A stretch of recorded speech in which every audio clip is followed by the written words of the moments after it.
আমি অধম মনমোহন আজ এই ঠাকুরের লীলাভূমিতে জন্মগ্রহণ করেছি।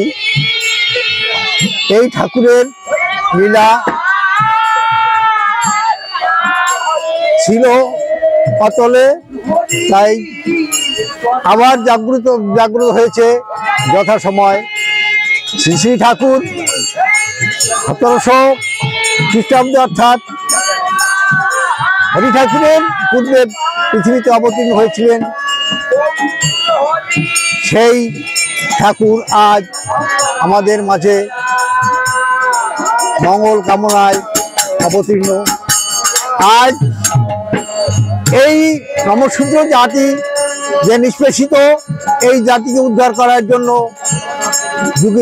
যুগে যুগে যেমন মনীষীরা এসেছেন, এই লোচনের স্মৃতি নাম আপনারা জেনেছেন, পূর্বে ছিলেন ইনি যুগমণি, পরবর্তী সময় লোচন আসলেন। তার সেই অভিশপ্ত যে কাহিনী ছিল সেই থেকে মুক্ত হওয়ার জন্যে তার যে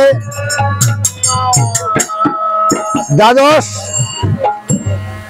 সঙ্গী ঠাকুর, তাদের সঙ্গেই এসেছিলেন। তার যে লীলা কাহিনী, এই লীলা কাহিনী আজ আমরা জানতে পারছি, এর আগে আমরা এত জানিনি। এই মন্দির প্রতিষ্ঠিত হওয়ার পিছনে অনেক মহৎ ব্যক্তির অবদান আছে। আজ আমি বাংলার মানুষ তথা সারা বিশ্বের মানুষের কাছে প্রার্থনা করব যে এই স্মৃতি যাতে আমরা চিরদিন অক্ষুণ্ণ রাখতে পারি, এই ঠাকুরের লীলা কীর্তন যাতে হতে পারে, এই বাসনা আমি মতুয়া সমাজের কাছে রাখি। তৎসঙ্গে একটা কথা আমি বলতে চাই, আজ আমরা যে মতুয়া সম্প্রদায় নিষ্পেষিত, নির্যাতিত,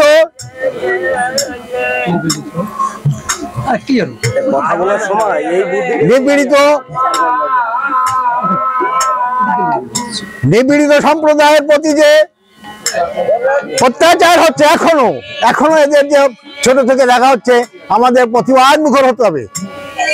তাই না হলে আজ আমরা এখানে গুরুত্ব দেই না।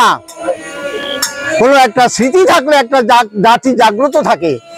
আমরা পিছনে পড়া জাতি, আমরা নিষ্পেষিত, নির্যাতিত, এবং আমাদের বুদ্ধির অক্ষমতার জন্যই আমরা পিছনে পড়ে আছি। আজ ভারতবর্ষে আমরা এত লোক থাকা সত্ত্বেও 10 কোটি আমরা বাঙালি নমশূদ্র তারা নির্যাতিত হচ্ছি। যেখানে মুসলমানরা একটা কোনো কথা বললে সারা বিশ্ব নড়ে যায়, আজ পশ্চিমবাংলার মুখ্যমন্ত্রী একটা জঘন্য কথা বলেছে আমাদের ঠাকুর সম্পর্কে, তার কোনো প্রতিবাদ হলো না। আমাদের এমন কোনো জাতি, আমাদের জাতি এমন কোনো কাণ্ডজ্ঞান আসলো যে আমাদের প্রতিবাদ করতে হয়। আমরা সবাইকে বলতে চাই, মতুয়া সম্প্রদায়কে বলতে চাই যে আজ আমি আছি, কাল আমি থাকবো না। স্মৃতি থাকবে আমার বংশ পরম্পরায়, যারা আসবে প্রজন্ম থাকবে, প্রজন্মকে টিকাতে হবে। আমাদের ধর্মকে ধারণ করে চলতে হবে। যদি আমরা ধর্মকে ধারণ করে চলতে না পারি, তাহলে আমাদের প্রজন্ম থাকবে না। আজ আছি আমি থাকবো না, আমার প্রজন্ম থাকবে। 200 বছরের পূর্বে আমার বংশধর ছিল, তারা এখন নাই, কিন্তু ঠাকুর আছে, নাম আছে, আমার সম্প্রদায়কে রাখতে হবে। তাই আমি সকলের কাছে, আমি মতুয়াদের কাছে অকুতভাবে প্রার্থনা করছি, আমাদের ধর্মকে জিয়ে রাখতে হলে, আমাদের জাতিকে টিকিয়ে রাখতে হলে আমাদের প্রতিবাদ মুখর হতে হবে, আমাদের ধর্মকে সংস্থাপন করতে হবে, যেটা আমাদের শ্রীকৃষ্ণ করিয়ে দেখিয়ে দিয়ে গেছেন। আজ আমি এই আবেদন রাখছি যে আমরা যাতে এই অনুষ্ঠান চিরস্থায়ী যারা আমরা আছি করতে পারি, এই আশাবাদ ব্যক্ত করে আমি আমার কথা এখানে শেষ করছি। নমস্কার।